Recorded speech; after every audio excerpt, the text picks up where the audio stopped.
चलिए ठीक है, आप लोगों का फर्स्ट क्वेश्चन जो है वो क्या है, रीड कीजिएगा। Classify the following items into operating activity, investing activity, financing activity and cash equivalent while preparing A cash flow statement. Okay, अब इसमें ना आपको एक बात समझ में आ रही होगी क्या, कि ऑपरेटिंग एक्टिविटी में क्या होना चाहिए, बिजनेस का ऑपरेशन की बात होनी चाहिए, बिजनेस के चलने की बात होनी चाहिए। क्या ये बात समझ में आ रही है? ठीक है, यानी कि कुछ सामान बिक रहा है, कुछ सामान पर खरीदा जा रहा है, ये सब सारी चीजें क्या है, कुछ सैलरी दी जा रही है, कोई वेजेस दिए जा रहे हैं, ये सारे क्या है, ऑपरेटिंग एक्टिविटीज है। समझ रहे हो बात? इन्वेस्टिंग एक्टिविटी में आप लोगों ने देखा था, एसपी साहब आईडी ले लो रे। एस से क्या था, sale of fixed assets, P से क्या था, परचेज ऑफ फिक्स्ड एसेट्स। हम फिक्स्ड एसेट्स और नॉन करंट इन्वेस्टमेंट पे फोकस कर रहे थे। फिक्स्ड एसेट्स में मशीनरी की बात आ रही है, मशीनरी सेल होने की बात आ रही है, मशीनरी परचेज होने की बात आ रही है, फर्नीचर सेल होने की परचेज होने की बात आ रही है, बिल्डिंग सेल होने की परचेज होने की बात आ रही है। ठीक है, फाइनेंसिंग एक्टिविटी में क्या हो रहा है, अच्छा साथ साथ थोड़ा सा आइटम्स आप लोगों के पास वहां पे था कि इंटरेस्ट रिसीव्ड है, डिविडेंड रिसीव्ड है और रेंट रिसीव्ड है, बस और ज्यादा कुछ नहीं था उसमें। और ऐसे ही आप लोगों के पास फाइनेंसिंग एक्टिविटी के लिए क्या है, फाइनेंसिंग एक्टिविटी में आप लोगों के पास फाइनेंस की बात हो रही है, फाइनेंसिंग एक्टिविटी में इशू ऑफ शेयर्स की बात हो रही है, इशू ऑफ डिवेंचर की बात हो रही है, ठीक है, रिडम्पशन की बात हो रही है। बात समझ में आ रही है? तो अब आप लोगों को ये चीजें सारी अपने दिमाग में बिठा लेनी है कि हाँ यार ऐसी एक्टिविटी अगर है तो वो कौन सी होनी चाहिए। मेरी बात समझ में आई? बस इसमें से यही पढ़ के और फटाफट यही इसको कैटेगराइज करना है। ठीक है, 3 एक्टिविटीज आप लोगों के पास है और चौथी आप लोगों को इसने पूछा है कि कैश और कैश इक्विवेलेंट, वो 4 आइटम आप लोगों को बताइए हमने। अगर इन चारों आइटम में से कोई आइटम आपको मिलती है तो आप क्या कहोगे, ये cash and cash equivalent. STI मतलब शॉर्ट टर्म इन्वेस्टमेंट, ठीक है, मार्केटेबल सिक्योरिटी, बैंक और कैश, यही तो है बस आपके पास। समझ गए बेटे बात? चलिए अब एक एक आइटम को पकड़ते हैं और फटाफट देख लेते हैं। कैश सेल, क्या होना चाहिए कैश सेल, ऑपरेटिंग एक्टिविटी। ठीक है, cash receive from trade receivable, operating activity नहीं होनी चाहिए। बट ट्रेड रिसीवेबल कौन है, डेटर्स, एक तरह के डेटर्स या बिल रिसीवेबल। ये काम क्या है हमारा, हम उधार सामान बेचें, पैसे ले लें, ये ऑपरेटिंग ही तो है, बिजनेस को ऑपरेट ही तो कर रहे हैं, बिजनेस इस तरह से तो चल रहा है। ठीक है, ये बिजनेस के चलने की ही तो प्रोसेस है सारी की सारी, तो ये ऑपरेटिंग एक्टिविटी है। उसके बाद आपके पास तीसरी आइटम क्या है, purchase of building, investment activity. Very good, investing activity है ना, शाबाश। उसके बाद आपके पास sale of building, very good. ठीक है, इशू ऑफ शेयर्स और कैपिटल, फाइनेंसिंग। मतलब दिमाग में बैठी ना बात ये कि यार हाँ जब शेयर की बात आए, जब शेयर की इशू की बात आए या रिडम्पशन की बात आए तो फाइनेंसिंग एक्टिविटी। बिल्डिंग खरीदनी हो, फर्नीचर खरीदना हो, मशीनरी खरीदनी हो, बेचनी हो, फाइनेंसिंग, वो इन्वेस्टिंग एक्टिविटी। ठीक है, अब आपको समझ में आ रहा होगा भाई। हाँ बोलिए बोलिए। कैश सर इसमें नहीं आनी चाहिए, कैश इक्विवेलेंट। कैश सेल, यहाँ पे सेल की बात हो रही है, कैश अगर खाली वर्ड होता तो आपके पास कैश इक्विवेलेंट है। ठीक है, खाली कैश की बात नहीं कर रहे हैं हम लोग, एक ऑपरेशन की बात हो रही है, सेल की बात हो रही है, चाहे वो कैश सेल लेता चाहे वो क्रेडिट सेल लेता। मेरी बात समझ में आ रही है? सेल की बात हो रही है ना, अगर वो सेल की बात हो। अच्छा एक और बात है, अगर वो क्रेडिट सेल ले तो ऑपरेटिंग एक्टिविटी तो होगी, लेकिन कैश फ्लो स्टेटमेंट के अकॉर्डिंगली नहीं होगी। अब कैश ना तो आ रहा है ना जा रहा है, आप लोग बात समझ गए ना, कैश फ्लो स्टेटमेंट में नहीं लेके आएंगे। बात समझ गए? जब उससे पैसे आएंगे ना तब लेके आएंगे, जो आप लोगों ने सेकंड आइटम देखी थी। बात समझ में आई? ठीक है, अब अगली बात देखिएगा। अगली बात क्या आपके पास, 6th आइटम क्या है, buyback of equity share. Buyback of equity share का मतलब क्या है, अच्छा बताइए। यानी कि आपने शेयर को वापस ले लिया, इसका मतलब क्या हुआ, जैसे आपने रिडम्पशन कर दिया ना, अपने शेयर दोबारा खरीद लिए, तो मतलब क्या हुआ, आपने उनके पैसे दे दिए और उनसे शेयर ले लिए। और जो मैंने आप लोगों को कहा था कि पप्पू रे, जो रे की बात आई थी, उसमें मैंने आप लोगों को कहा था चाहे प्रेफरेंस शेयर आप लोग रिडीम कर रहे हो, चाहे आप डिवेंचर रिडीम कर रहे हो, चाहे आप लॉन्ग टर्म बोरोइंग को मतलब वापिस कर रहे हो, तो वो सारी की सारी एक तरह की रिडम्पशन है। बाईबैक का मतलब भी क्या है, रिडम्पशन है एक तरह की, अगर इनडायरेक्टली आप देखो। समझ गए बेटे बात? ये अगली बात देखिएगा। अब बताइए उसके बाद आप लोगों के पास क्या आ रहा है, 7वीं item dividend paid. Dividend paid क्या होनी चाहिए, याद करो हाँ, अरे क्या क्या कैसे कुछ भी बोले जा रहे हो आप लोग। डिविडेंड पेड की बात कर रहे हो, बताइए। हाँ सर, उसकी है ऑपरेटिंग की है तरीके। फाइनेंसिंग। ऑपरेटिंग की है। डिविडेंड पेड में आप लोगों के पास कब आया? ऑपरेटिंग एक्टिविटी की आइटम्स को याद कर लो अपनी फॉर्मेट के अंदर फटाफट। डीएलएफ कंपनियां इन डी से क्या था वहां? तो डेप्रिसिएशन था भाई। डिविडेंड की बात कब थी यार? फाइनेंसिंग। ठीक है, आप लोगों के पास फाइनेंसिंग एक्टिविटी में अभी तो बताया पप्पू रे आईडी दे दे रहे मतलब पे कर दे। ठीक है, तो interest paid, dividend paid, rent paid, तीनों तो बताया आप लोगों को। तो फाइनेंसिंग एक्टिविटी हो गई। अच्छा एक और बात यहां पे दे रखी है 8th में, देखना ध्यान से। इंटरेस्ट पेड ऑन डिबेंचर और लॉन्ग टर्म लोन्स। आप लोगों को कहता है इंटरेस्ट पेड ऑन डिबेंचर और long term loan by financing company और बाय नॉन फाइनेंसिंग कंपनी, दो चीजें हैं। अगर फाइनेंसिंग कंपनी की बात हो तो उसका काम है ये, तो उसका हाँ उसके लिए ये क्या है? ऑपरेटिंग एक्टिविटी है। अगर नॉन फाइनेंसिंग कंपनी की बात हो तब बताना आप लोग। बताइए नॉन फाइनेंसिंग कंपनी के लिए क्या है? फाइनेंसिंग। वेरी गुड, ठीक है। और ऑपरेटिंग किसके लिए है? जो फाइनेंसिंग कंपनी है उसका तो काम है ना। ऑपरेटिंग का मतलब ये है कि बिजनेस उसी का है, वो तो खरीदता वही है जी। हाँ, वो तो ऑपरेट ही उसी काम में करते हैं। अगर हम बैंक वालों को कहें कि यार तू पैसे लेता है पैसे देता, भाई उसका काम ही यही है। वो तो पैसे लेता है पैसे देता है, पैसे के ऊपर ही चार्ज लेता है। ठीक है, समझ गए बेटे बात ये। उसके बाद अगली बात देखिएगा, कैश परचेज क्या होना चाहिए? फटाफट बताइए। ऑपरेटिंग होनी चाहिए, बिल्कुल शाबाश। ऑपरेटिंग होनी चाहिए कि नहीं होनी चाहिए? अगर वो कहेगी cash purchase of building, cash purchase of machinery, ठीक है, तो फिर इन्वेस्टिंग एक्टिविटी हो जाएगी। लेकिन खाली कैश परचेज है तो परचेज का मतलब ही गुड्स से है। जब आप गुड्स परचेज करते हो तभी परचेज वर्ड आता है। ठीक है, उसके बाद आपके पास क्या है? Cash paid to trade payable. बताइए क्या होना चाहिए? Operating. Very good. Redemption of debenture and preference share, financing. शाबाश। उसके बाद कहते हैं repayment of long term loan, financing. Office expenses, operating. Very good. Selling and distribution expenses, operating. Manufacturing expenses, operating. शाबाश। Purchase of goodwill.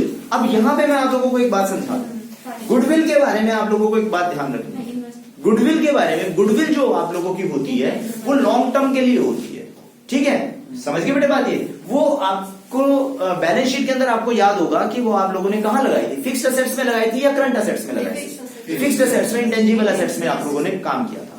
जब वो fixed assets है तो हमने कहा था कि sale of fixed assets, purchase of fixed assets investing activity है ना। अगर आप लोगों ने गुडविल को भी परचेज किया है, गुडविल को परचेज करने का मतलब यह है कि आप लोगों ने किसी का नाम परचेज कर लिया, किसी चलते हुए बिजनेस वाले का आप लोगों ने नाम परचेज कर लिया। ठीक है, जिसके दम पे आप लोग अपना बिजनेस करोगे। क्योंकि बिजनेस जो चलता है वो नाम पे चलता है। जब तक नाम नहीं तब तक काम नहीं। सिंपल सी बात है। मिलता ही नहीं है, काम ही नहीं मिलता। नाम बनाने में बहुत टाइम लग जाता है। फिर लोग जो है नाम के ऊपर काम चलाते हैं। इतनी फ्रेंचाइज खुली हुई है, वो बर्गर बना के खुद भी बेच सकते थे, ठीक है, लेकिन वो डोमिनोज का जो आप लोगों के पास जो, या मैकडोनल्ड का जो नाम चल रहा है ना, उन लोगों ने सोचा कि चलो यार क्या जरूरत है कि हम लोग अपना बनाएंगे, ब्रांड बनाएंगे, अपने के लिए फिर काम करेंगे। उसके लिए बहुत मेहनत लगती है। मैकडोनल्ड के नाम से या डोमिनोज के नाम, पिज्जा में डोमिनो की बात आती है ना, तो उसमें वो लोग वहां पे डायरेक्टली जाते हैं कि अच्छा डोमिनोज का आउटलेट है, ओके यार चलो वहां पे चलते हैं। ठीक है, समझ गए बेटे बात ये। तो वहां पे ये बात समझने की है। तो गुडविल अगर आप लोगों ने खरीदी है तो इन्वेस्टमेंट की है आप लोगों ने, और इन्वेस्टिंग एक्टिविटी। क्लियर। और गुडविल के बारे में अगर राइट ऑफ हो रहा होता तो ऑपरेटिंग एक्टिविटी बन जाती है। याद कीजिएगा, मैंने आपको बताया था फिक्टिशियस रिटर्न ऑफ। अगर गुडविल रिटर्न ऑफ हो रहा होता, ध्यान से समझना, तो ऑपरेटिंग एक्टिविटी थी। ठीक है, लेकिन गुडविल खरीदी जा रही है तो इन्वेस्टिंग एक्टिविटी। बात समझ गए हो? ठीक है, आगे चलते हैं। 17 पॉइंट है आपके पास, सेल ऑफ पेटेंट। आप लोगों ने क्या किया बताइए? कैसे आप ऑपरेटिंग कैसे कहोगे? आपने सेल किया है, आपने गुडविल को सेल किया होता। देखिए ध्यान से, अगर आप लोगों ने अपना नाम बेचा होता तो इन्वेस्टिंग होती। पेटेंट बेच दिया अपना। पेटेंट क्या होता है? आप लोगों ने कोई सामान बनाने के लिए आप लोगों ने रजिस्ट्रेशन कराया था कि ये तो मैं ही बनाऊंगा, ये मार्कर मैं ही बनाऊंगा, इसका जो ये डिजाइन है ये मेरा है। ठीक है, कोई और नहीं बनाएगा। समझ में आगे बेटे बात ये, हुंडई की कार का जो भी मॉडल है, उसकी जो भी शेप है, वो उस शेप की कॉपी कोई और कार वाला नहीं करेगा, क्योंकि उन्होंने पेटेंट करा रखे होते हैं। और आप देख के दूर से बता भी देते हो। थोड़े दिनों के बाद आप लोगों को जैसी नई गाड़ी आती है, आप लोगों को पता चल जाता है कि अरे ये तो ब्रेजा आ रही है, ये तो वेन्यू आ रही है, ये तो मर्सिडीज आ रही है, ये तो ये आ रही है। ठीक है ना, आप लोगों को देखते ही पता चल जाता है कि ये ऑडी आ रही है। बात समझ में आ रही है? क्योंकि उनका एक मॉडल स्पेसिफिक हो जाता है और उसी के नाम से चलता है फिर वो। हाँ, कोई भी गाड़ी, ठीक है, देखते हैं आप लोग जब सड़क पे देखते हुए चलते हो गाड़ियों को, तब आप लोगों को पता चल जाता है अच्छा ये वो गाड़ी है, क्योंकि उनके मॉडल जो है वो स्पेसिफिक है। अब यहाँ सेल ऑफ पेटेंट, अच्छा चल तू भी बना ले, मैं अपना पेटेंट तुझे सेल करता हूं, तो ये इन्वेस्टिंग एक्टिविटी है। बात समझ में आ गई? ठीक है, आपने बिल्डिंग सेल कर दी, आपने मशीनरी सेल कर दी, उसी तरह से आपने पेटेंट सेल कर दिया। उसके बाद आपके पास क्या है? Purchase of investment. बताइए, इन्वेस्टिंग एक्टिविटी। अरे इन्वेस्टमेंट है ना भाई, इन्वेस्टमेंट अगर वहां पे वो शॉर्ट टर्म इन्वेस्टमेंट लिखता, ठीक है, आप लोग समझिएगा मेरी बात, शॉर्ट टर्म इन्वेस्टमेंट लिखता तो आप लोगों के पास क्या थी, वो तो आप लोगों के पास सिंपल सी बात थी, वो तो कैश एंड कैश इक्विवेलेंट के बराबर था। लेकिन अगर वो कहता है purchase of investment, sale of investment, तो ये अंडरस्टूड है कि वो नॉन करंट इन्वेस्टमेंट की बात कर रहा है। लिखने की जरूरत नहीं है उसको। समझ गए बेटे बात ये? जैसे आप बच्चे जब अपने टीचर्स को देख के सर झुका देते हो, तो इसका मतलब टीचर्स को पता चल जाता है वो विश कर रहे हैं, गाली नहीं दे रहे, चाहे आप बोलो ना बोलो कुछ भी। मेरी बात समझ में आ रही है? ठीक है, अब यहाँ पे भी आप लोगों को क्या समझना है, ये नॉन करंट इन्वेस्टमेंट है। उसके बाद अगली बात कह रहा है sale of investment. Sale of investment में दो चीजें, फिर बात समझिएगा, फाइनेंसिंग कंपनी और non financing company. Financing company के लिए तो क्या है, ऑपरेशन है, उसका तो नॉर्मल काम है, ठीक है, और नॉन फाइनेंसिंग कंपनी के लिए इन्वेस्टिंग है। अब अगली बात देखिएगा 20वीं उसमें आइटम्स में, commission and royalty receive. Commission और रॉयल्टी जब भी आप लोगों को मिलेगी, कहां से मिलेगी? ऑपरेटिंग। हाँ, ऑपरेटिंग ही तो है काम आप लोगों का। आपको कमीशन देना, कमीशन लेना, डिस्काउंट लेना, डिस्काउंट देना, ये क्या है? बिजनेस का एक नॉर्मल काम है। समझ गए बेटे बात ये? अगली वाली आइटम क्या है आप लोगों के पास? Interest received on investment by financing company और नॉन फाइनेंसिंग कंपनी। अब जो आप लोगों के पास फाइनेंसिंग कंपनी है, उसके लिए तो ऑपरेटिंग काम है, उसका तो रोज का काम है। समझ गए बेटे बात ये? और नॉन फाइनेंसिंग कंपनी के लिए क्या होना चाहिए? वो इंटरेस्ट रिसीव, याद कीजिएगा, बताइए। नॉन फाइनेंसिंग, वो फाइनेंसिंग किसमें आया था? Interest receive, dividend receive, rent receive, investing. बता तो दिया आप लोगों को सारा, ठीक है, वहीं से याद पकड़ लो बस। उसके बाद अगली बात क्या है? रेंट पे डिविडेंड। उसके बाद अगली वाली आइटम क्या है? Dividend received on shares by financing company. Financing company के लिए क्या है? ऑपरेटिंग है। और नॉन फाइनेंसिंग कंपनी के लिए डिविडेंड रिसीव्ड, आईडीआर, आईडी दे दे, ठीक है, ओ सॉरी आईडी ले लो रे। इन्वेस्टमेंट एक्टिविटी रिसीव, लेने से क्या है? रिसीव करना, देने से क्या है? पे करना। समझ गए बेटे बात ये? अगली वाली आइटम देखिएगा, रेंट पे। उसके बाद क्या है? Rent paid. आप लोगों ने रेंट पे किया। अब ये जो नॉर्मल काम है रेंट पेड, याद कीजिएगा कहाँ आना चाहिए? उसमें चाहिए, किसमें आना चाहिए? दे रहे उसमें आना चाहिए, पप्पू आईडी दे दे। हाँ, हमने कहाँ लिया था? हमने इसको फाइनेंसिंग। फाइनेंसिंग एक्टिविटी में लिया था, ठीक है। समझ रहे हो बेटे बात ये? इंटरेस्ट रिसीव्ड और वो इंटरेस्ट पेड, डिविडेंड पेड और रेंट पेड, ठीक है। अगली वाली बात देखिएगा, वो दे रखा है, क्या दे रखा है? ऑपरेटिंग में दे रखा है। नहीं, ऑपरेटिंग नहीं होगा ये। ऑपरेटिंग में तो आप लोगों के पास रेंट पेड कब आया था? ऑपरेटिंग में रेंट पेड कब आया था? रेंट रिसीव्ड था, प्लस हुआ था कहाँ पे? जब वो पूछा था कहाँ से आए हो, कहाँ से आए? तो हमारे पास DLF-IP था बेटा, इंद्रप्रस्थ में। आपके पास इंटरेस्ट क्या करते हो? तो हम गण घटाते हैं, ठीक है। हाँ, gain on sale of interest receive, dividend receive, rent receive, वहां पे आपके पास रिसीव थे। तो रेंट पेड तो आप लोगों के पास किस में आता है? फाइनेंसिंग एक्टिविटी में आता है। अब यहाँ पे रेंट रिसीव की बात दे रहा है। 14th आइटम में देखिएगा, companies main business is property business और अदर बिजनेस। अब आप लोगों के पास रेंट रिसीव्ड। अब रेंट रिसीव्ड में आप लोग कहाँ लिखते हो बताइए? रेंट रिसीव्ड अगर नॉर्मल कंपनी की बात, ऑपरेटिंग में आएगा। रेंट रिसीव्ड अगर नॉर्मल की तो ऑपरेटिंग में आएगा।